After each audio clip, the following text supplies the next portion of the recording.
Hey everyone, Epic Edge here and welcome to Expedition 101 for Epic 7.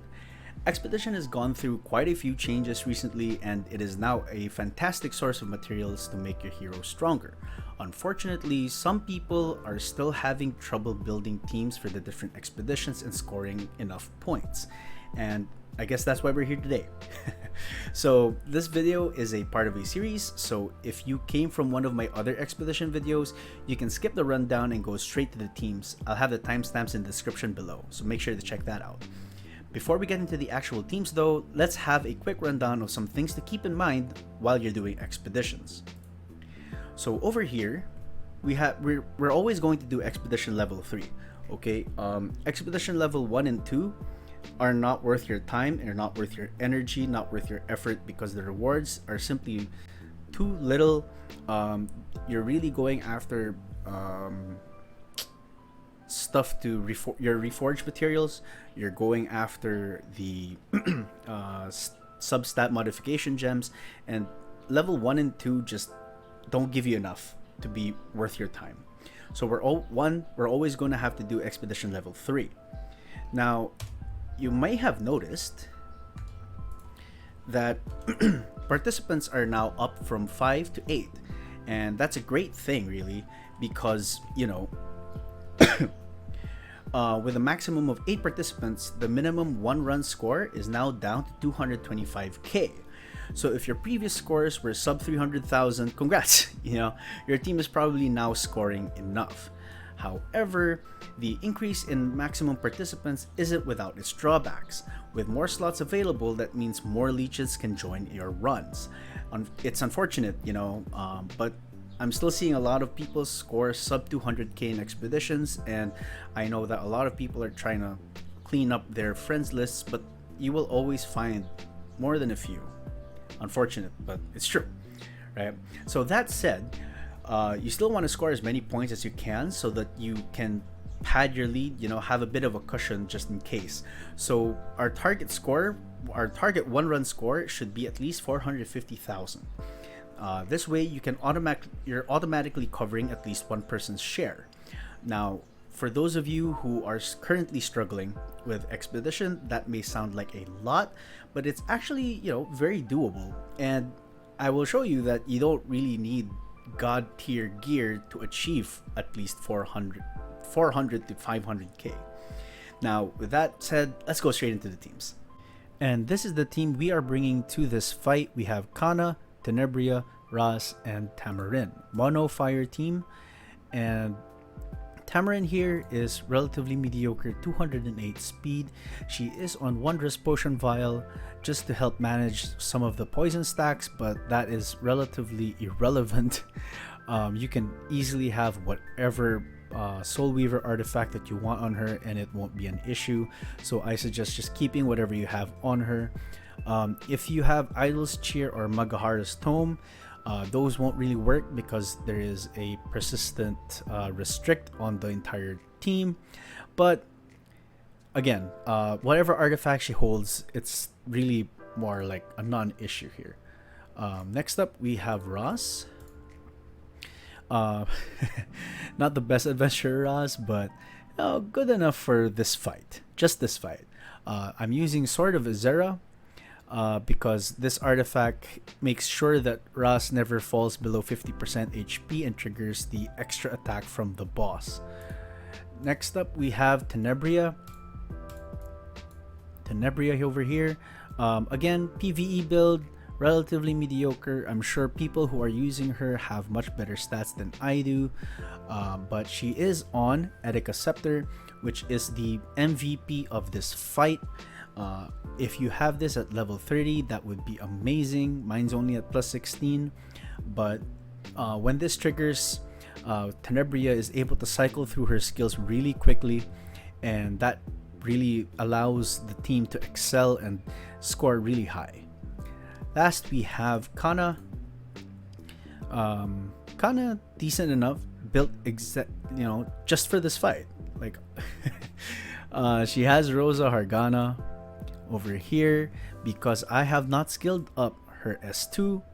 I did not want to sink in too many Mologoras into Kana just because I only use her here. Maybe in the future when I start using her in A13. But this is Kana, this is the DPS. And those are the heroes and their stats. So now let's see them in action.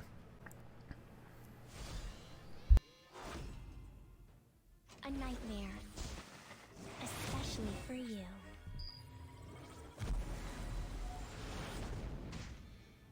No destiny can stop me! Yep. I'm gonna be in so much trouble after this. Oh well.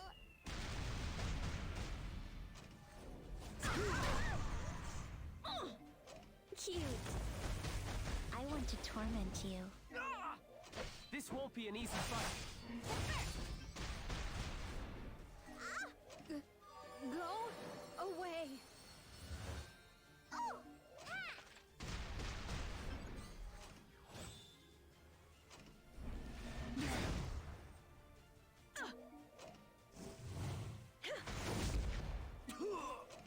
Yeah!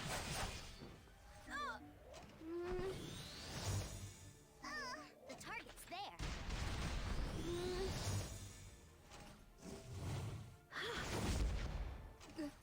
Go away.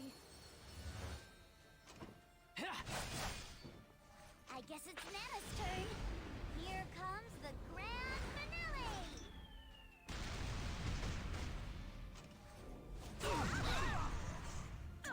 Now it's time to go to sleep.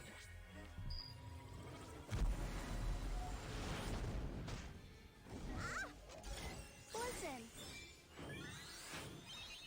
to my song.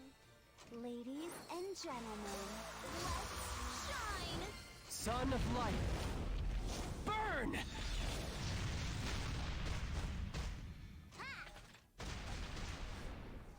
Weep and wail. Take this! So weak.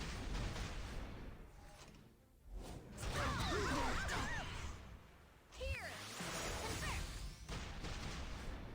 Huh?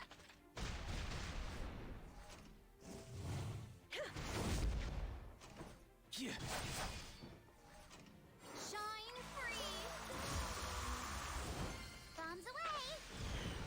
Oops. Did I forget to ask first?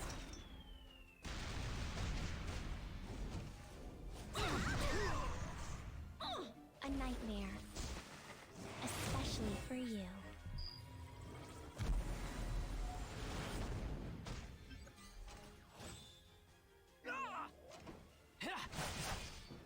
Oh, yes.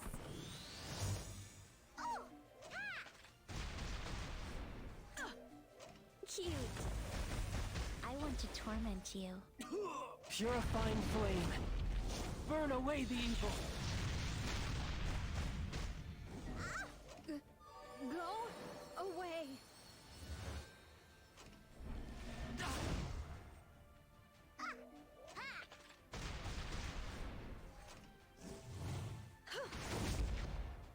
I hope you're ready. Nana's on her way. Listen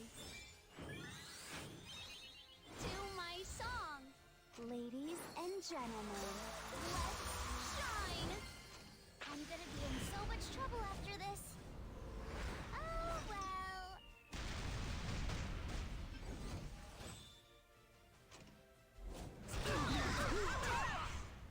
Let us meet again on the other side of terror.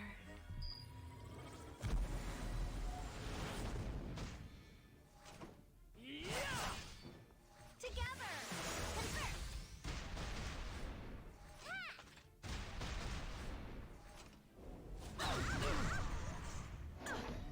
Weep and wail. Yeah! Shine free!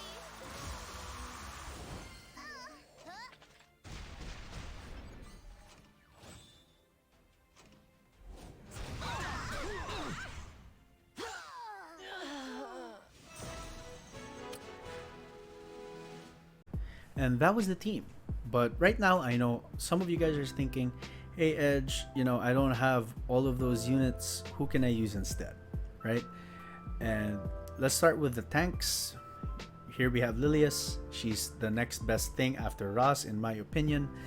Although I don't really know why you guys wouldn't do Ross's specialty change. It's definitely worth it.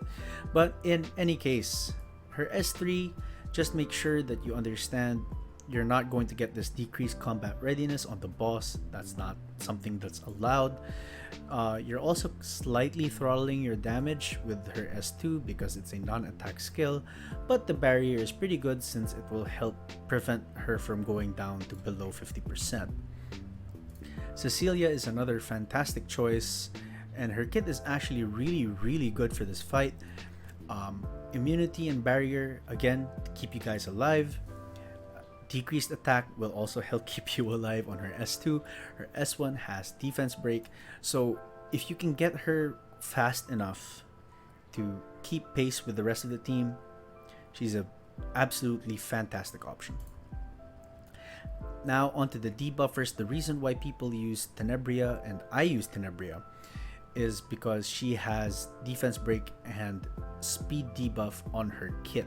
Now there's only one other debuffer in the game who has that, and it's Bal and Sazat.